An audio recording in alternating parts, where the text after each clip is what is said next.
Relation रखने से pregnancy होती है और पीरियड्स में रिलेशन रखना क्यों जरूरी होता है, क्या कारण होता है जिससे कि पीरियड्स में रिलेशन रखना चाहिए और पीरियड्स के फ्लो में रिलेशन रख और पीरियड्स में रिलेशन क्यों नहीं रखना चाहिए। आज के वीडियो में मैं सारी आपकी जो भ्रांतियां हैं उसको मैं दूर करने वाली हूँ। सबसे पहले बात करते हैं फ्रेंड्स कि पीरियड्स में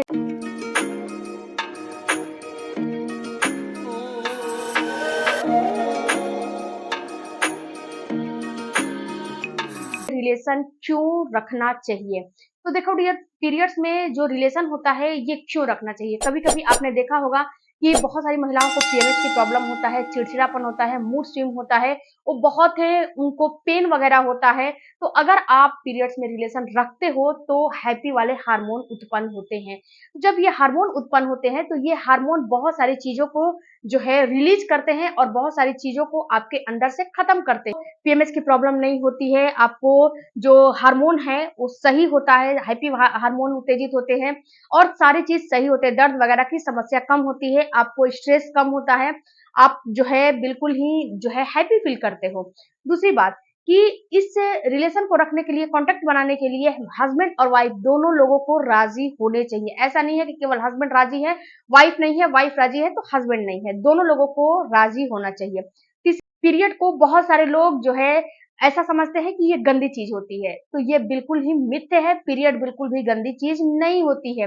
क्यों नहीं होती है? जो आपका हर महीना एक महिला की ओवरी में अंडा बनता है और हर महीना एंडोमेट्रियम की दीवार तैयार होती है, जो कि इसका काम ही, आपकी ओवरी का काम ही है कि हर महीना अंडा और एक जो है एंडोमेट्रियम की दीवार को तैयार करना है। क्योंकि वहां पे होता क्या है कि जब ये दो चीज तैयार होगा तो जब आपको प्रेगनेंसी होगी तो ये अंडे से प्रेगनेंसी होगी, एंडोमेट्रियम के दीवार में जाके बच्चा आपका चिपकेगा। तो ये दो चीज बनना काफी जरूरी है। तो यहाँ पे क्या होता है कि जब पीरियड आते हैं तो जो एंडोमेट्रियम की दीवार होती है, अगर आपको प्रेगनेंसी नहीं होती है तो ये एंडोमेट्रियम की दीवार धीरे धीरे जो है सेड आउट होने लगती है, झड़ने लगती है और अंडा फूट जाता है। तो यही पीरियड के फॉर्म में निकलता है। तो पीरियड कभी भी गंदी चीज नहीं होती है, महिला के लिए पीरियड आना काफी जरूरी होता है। अगर किसी महिला का पीरियड नहीं आता है तो उसको जो है प्रेगनेंसी कभी नहीं होती है, वो कभी भी मां नहीं बन सकती है। पीरियड बहुत ही अच्छी चीज होती है, इस मिथ्य को बिल्कुल भी अपने दिमाग से निकाल दीजिए कि पीरियड गंदी चीज होती है। पीरियड बिल्कुल भी गंदी चीज नहीं होती है। जब पीरियड आते हैं तो आपके अंदर की डीप क्लीनिंग होती है। जब बाहर से आप डीप क्लीनिंग करते हो तो अंदर तो आप हाथ डाल के डीप क्लीन नहीं कर सकते ना। डीप क्लीन करने के लिए आपका कुछ ना कुछ होना चाहिए। तो पीरियड महीने में एक बार आता है जो कि पूरे डीप क्लीनिंग करता है और जो व्हाइट डिस्चार्ज होते हैं जो डेली का डेली आते हैं, ये डेली का डेली आपके जो यूट्रस है उसको डीप क्लीन करते हैं। अब बात करते हैं फ्रेंड्स कि पीरियड में रिलेशन क्यों नहीं रखना चाहिए। तो देखो, पीरियड में रिलेशन क्यों नहीं रखना चाहिए। तो देखो फ्रेंड्स, जब आपका पीरियड का फ्लो 1 2 3 दिन काफी ज्यादा होता है तो इसमें आपको रिलेशन बिल्कुल भी नहीं रखना चाहिए। First day, second day, third day बिल्कुल भी नहीं। फर्स्ट सेकेंड थर्ड बिल्कुल भी नहीं रखना चाहिए। क्यों नहीं रखना चाहिए? जब एक महिला को पीरियड आता है तो उसका पीएच लेवल, जैसे कि पीरियड नहीं आता है, उनका पीरियड नहीं आता है तो एक महिला का जो है वजाइना एसिडिक होता है, उसका पीएच लेवल जो है सही रहता है। लेकिन जब एक महिला का जो है पीरियड आ जाता है, उसका जो वजाइना है वो अल्कालाइन हो जाता है। तो यहाँ पे क्या होता है, जब अल्कालाइन हो जाता है तो यहाँ पे आपको इन्फेक्शन, पीआईडी, आपको वेजाइनल इन्फेक्शन, आपको जो है इन्फेक्शन, बैक्टीरिया पहुंचने का काफी ज्यादा डर रहता है। तो अगर बिना प्रिकॉशन के आप जो है कांटेक्ट बनाते हो तो यहाँ पे होता क्या है कि एक फीमेल में बहुत ही जल्दी बैक्टीरिया पहुंच जाती है और बहुत ही जल्दी उनको इन्फेक्शन हो जाते हैं। इसीलिए आपको 1 2 3 दिन कभी भी कांटेक्ट में नहीं आने चाहिए। हाँ, 3 4 दिन के बाद से आप कांटेक्ट बना सकते हो, वो आपके लिए सेफ है।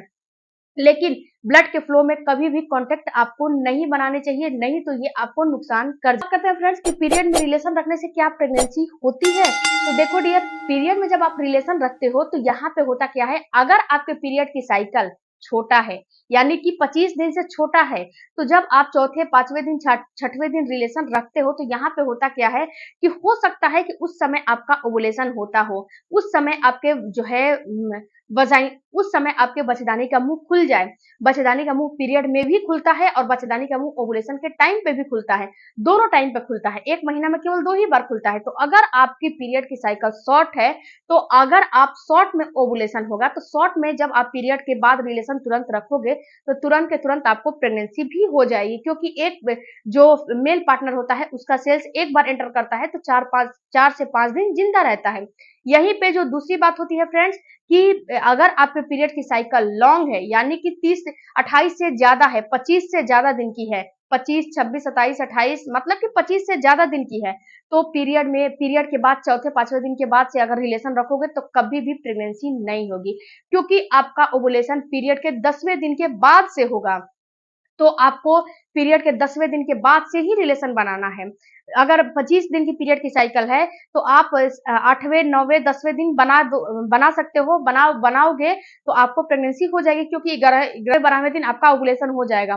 बट अगर 25 दिन से ऊपर की है, तो कभी भी जो है ओवुलेशन आपको 10वें दिन नहीं होगा, उससे ज्यादा दिन में होगा। तो आप पीरियड के 10वें दिन के बाद से कॉन्टेक्ट बनाओगे तो आपको प्रेगनेंसी होगी। तो ये बात भी आप क्लियर समझ लीजिए। तो आई होप फ्रेंड्स कि आपके जो भी डाउट थे उसको क्लियर करने के लिए मैंने बहुत ही ज्यादा कोशिश की है। अगर क्लियर हो गया होगा तो चैनल को सपोर्ट जरूर कीजिएगा। मिलती हूँ अगले वीडियो में, तब तक धन्यवाद। Thank you for watching.